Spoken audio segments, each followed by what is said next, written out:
5 or 6 Skyview Network, sponsored by Terry Lambert Hyundai. We have fantastic football weather tonight as lows drop down to near 60. I'll have the full forecast for you coming up. Right now on News Channel 6 at 6, we hear from the director of the Georgia Bureau of Investigation. Find out what his priorities are for his agency for the rest of the year and beyond. As your news at 6 starts now. Live from Television Park, this is WJBF News Channel 6 at 6.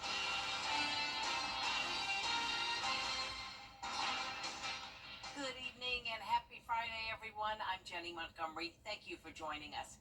Coverage you can count on begins at 6 with the Georgia Bureau of Investigation Director, Chris Hosey, talking about his agency's key priorities. He sat down with Atlanta Bureau Chief Archis Seshadri. Jenny? All right, thank you so much, Miller. Well, we mentioned it's Football Friday night, and that also means our Game Night Live Game of the Week.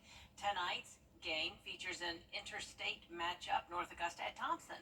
That's where Jennifer Petracci is now. Jennifer, what a beautiful night for football.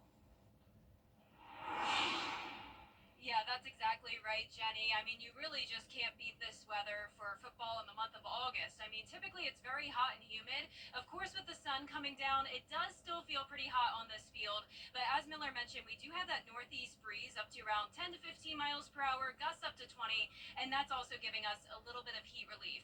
Dew points are very low, so humidity is not a big issue today. Temperatures right now in the mid-80s. On top of that, mostly sunny skies. As we take a look at live Viper 6 radar, you can see it is completely clear. No rain, just some high-level clouds passing through parts of the CSRA. Over the next few hours, temperatures will be starting out in the upper 70s for the game, eventually going down to the mid-70s, staying mostly clear, and low 70s by the time the game is wrapping up.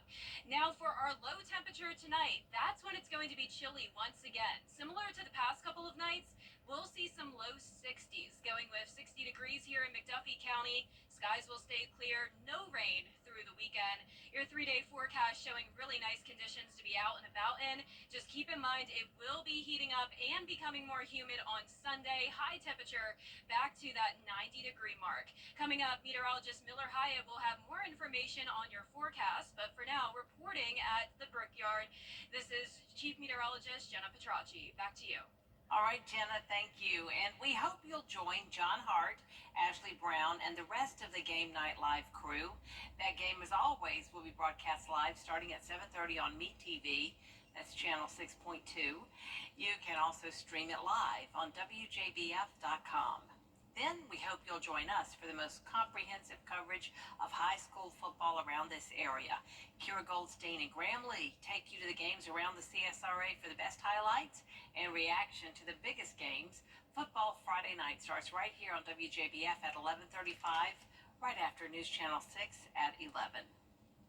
A lofty fundraising goal for the 2024-25 campaign by the United Way of the CSRA. Today, the organization revealed its theme, Imagine with Us a Greater CSRA. The fundraising goal for the year is $2.4 million. These funds will be used to support initiatives and programs benefiting the community. Brad and I were glad to once again take part in this event.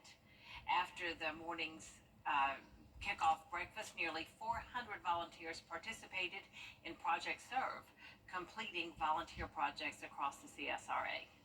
For us, it's an opportunity to give back to the community, help others where they need some help. We'll be actually going into a facility where we're just going to be prepping up yard work and also doing some landscaping, I believe. But it's something that, we're kind of anticipating and we're kind of happy to do it. So we're looking forward to that.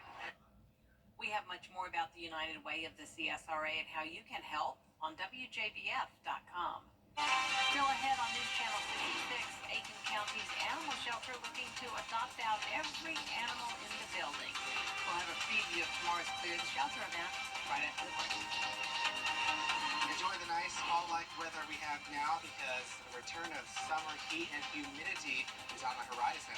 I'll have the full forecast coming up. Get clear, accurate stories that don't waste your time at WJBF.com. A local animal shelter is asking for your help and your heart to adopt pets. Bria Smith got to meet all the animals looking for their forever homes. Friends of the Animal Shelter is hosting their annual Clear the Shelter event, providing ready-to-go pets just like this one here. Sunny and the other animals are the reason FOTOS hosts the event every year. The event takes place Saturday, August 24th, and shelter leaders say they've done the hard part.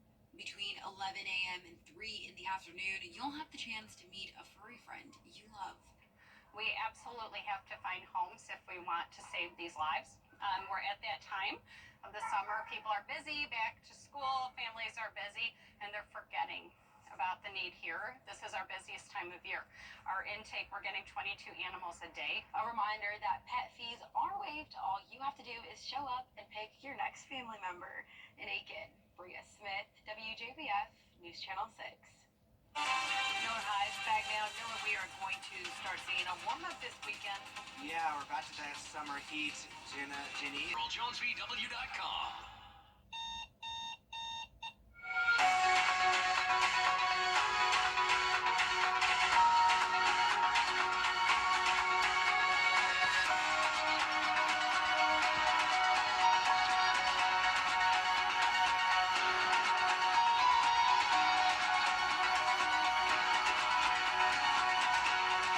Wrestling into the best of St. John Towers. Give us your home, and we'll make your day every day. Weather headlines on News Channel 6, brought to you by Nixon Roofing. The Live 5 for 6 mobile app. Download it today. Now, WJBF sports coverage you can count on. Football season continues with week 2 of Game Night Live, where the North Augusta Yellow Jackets will face off against the Thompson Bulldogs in the Brickyard. Now, the last time these two teams met, the year was 2019, and Brian Thomas was the head coach at North Augusta. Michael Youngblood was in his second year at Thompson, and he led his team to a shutout victory over North Augusta at home. This year, he's looking to add another win over the Yellow Jackets to his resume as we kick off week 2 in the Brickyard. Coach Youngblood is with our very own Graham Lee. Graham, this is a matchup that the community is very excited to see. What is the energy like right now in the Brickyard?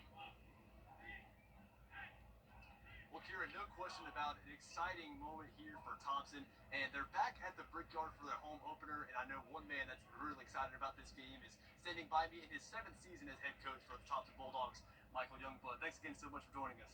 Glad to be here, and glad to have y'all here, by the way. Yes, sir. Yes, sir. And that's what I'll start with, just opening game here at the Brickyard, first home game of the season against an opponent you guys haven't played in 5 years. How are you guys feeling going into tonight? Well, we came up a little short last week, and, good to be back in the confines of the Brickyard, but, that's a good North Augusta team on the other side, and, we got to be a little bit more disciplined tonight because that's some of the things that we've worked on this week is being disciplined. But it feels good to be home and making sure that, we get our kids a little bit more acclimated to, the big bright lights. But, that's part of the process, and we're just trying to get ourselves ready for late season play.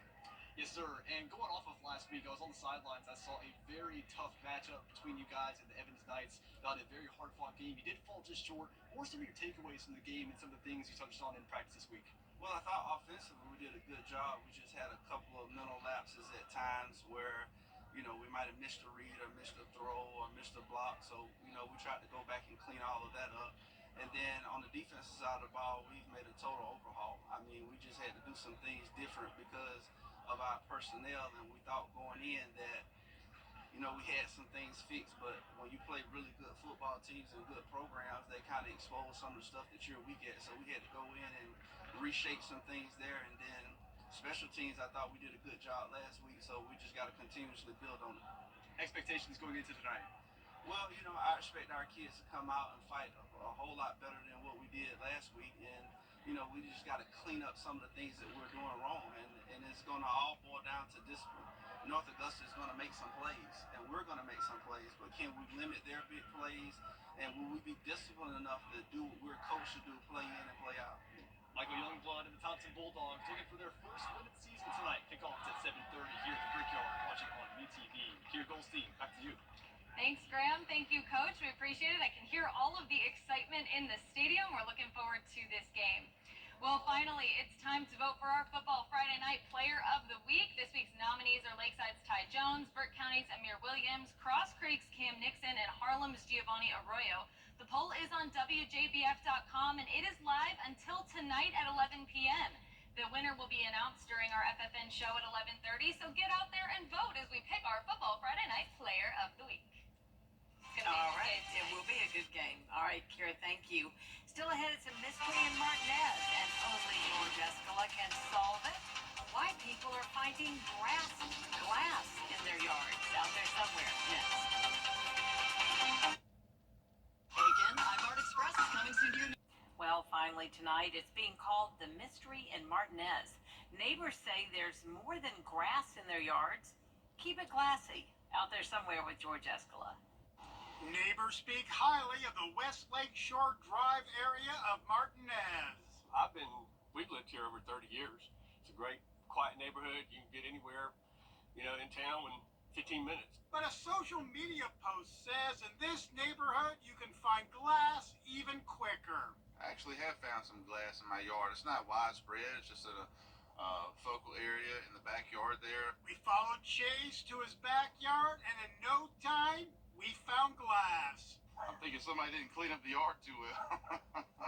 Now, neighbors have taken to social media to talk about all the glass here. And it's not just a shard or two. They say it's big gallon buckets filled up time and time again, especially after a rain. It's being called an insane amount of glass. So how did this happen? I don't know, unless there's some weird anomaly going on or aliens come down in their glass spaceship. So is everyone around here engulfed by glass? I'm not. Our yard's not. But I don't know what their experience is. So in this neighborhood, the glass is just half full. What would you rather find on your property, glass or oil like Jed Clampett? I'd much rather find oil. So raise a glass to this neighborhood where some say there's too much glass in the grass. Out there somewhere in Martinez, George Escala, WJBF, News Channel 6. Well, it'll be great weather this weekend if you want to look for some glass in your yard. We have plenty of sunshine. It'll be shining through. And then next week, we return to the heat and humidity. All right, and that is our report for now. News Channel 6 continues at 7 o'clock right after World News Tonight. Then we'll see you again for News Channel 6 at 11. Good night.